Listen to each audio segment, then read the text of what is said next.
ओम जय श्री हरि विष्णु, जय माता रानी। दोस्तों आपके अपने चैनल राधे श्याम में आपका बहुत-बहुत स्वागत है। श्री हरि विष्णु और माता लक्ष्मी की कृपा आप और आपके समस्त परिवार पर सदा सर्वदा बनी रहे।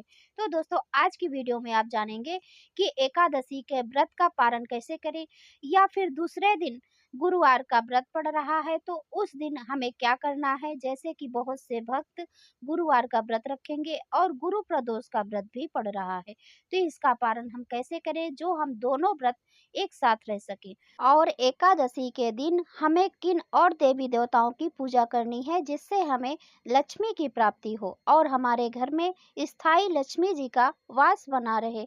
तो दोस्तों आज की वीडियो बहुत ही महत्वपूर्ण होने वाली है, अंत तक जरूर देखिए। यदि वीडियो अच्छा लगा तो लाइक भी कीजिए और शेयर कीजिए। तो दोस्तों जैसे कि व्रतों में प्रमुख व्रत होते हैं नवरात्रि के, पूर्णिमा के, अमावस्या के, प्रदोष के और एकादशी के, इसमें भी सबसे बड़ा जो व्रत है वह एकादशी का है।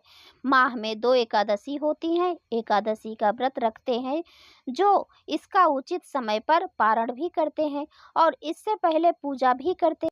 तो यदि आप श्री हरि विष्णु जी के साथ ही 3 की पूजा भी करेंगे तो माता लक्ष्मी का घर में स्थायी निवास हो जाएगा। तो पहले है शालिग्राम। शालिग्राम को विष्णु जी का साक्षात विग्रह रूप माना गया है। देव उठनी एकादशी के दिन तुलसी के पौधे के साथ इनकी पूजा और विवाह कराया जाता है।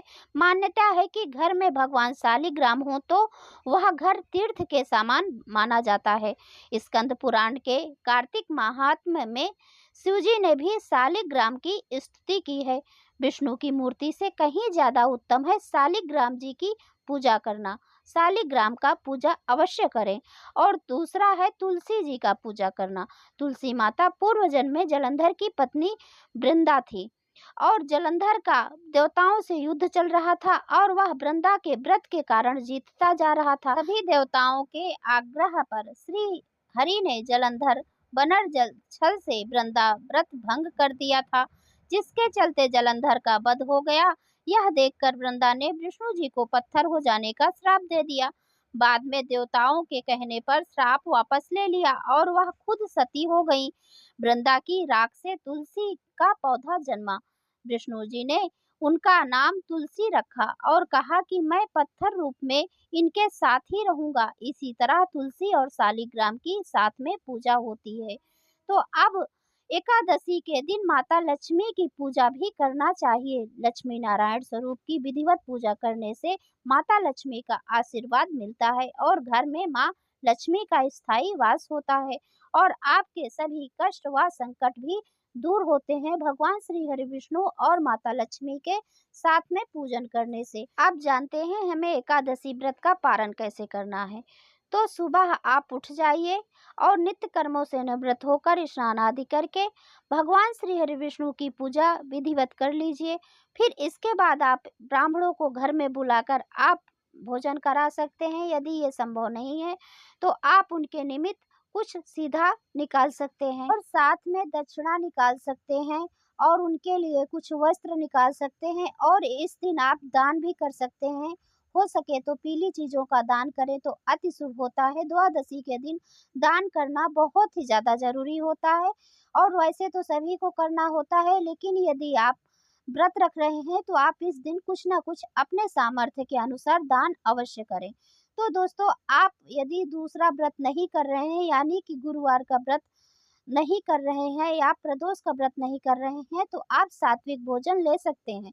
यदि आप गुरुवार का व्रत कर रहे हैं या प्रदोष का व्रत कर रहे हैं तो आप तुलसी के पत्ते और हाथों में ले लीजिए थोड़ा सा और जल ले लीजिए और फिर आप मुख में अपने डाल लीजिए। ये ध्यान रखना कि तुलसी के पत्ते को चबाया नहीं जाता, आप लिगल लीजिए। इससे आपका व्रत का पारण हो जाएगा। या फिर आप जो विष्णु भगवान को या शालिग्राम जी को आप स्नान कराए हैं तो चरणामृत भी लेकर आप अपना व्रत खोल सकते हैं।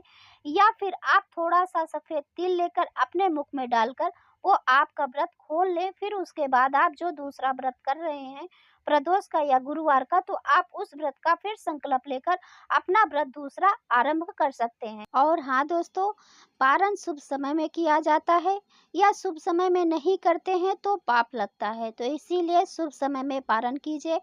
पारण का शुभ समय रहेगा प्रातः 5:44 से 8:24 तक।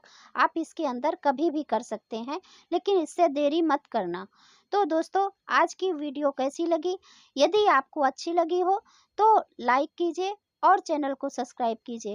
इसी तरह के व्रत और त्योहारों के बारे में इस चैनल पर जानकारी दी जाती है। तो यदि आपको इस तरह की वीडियो अच्छी लगती हैं तो चैनल को सब्सक्राइब जरूर करें। अब मैं मिलती हूँ अगले वीडियो में, तब तक के लिए नमस्कार।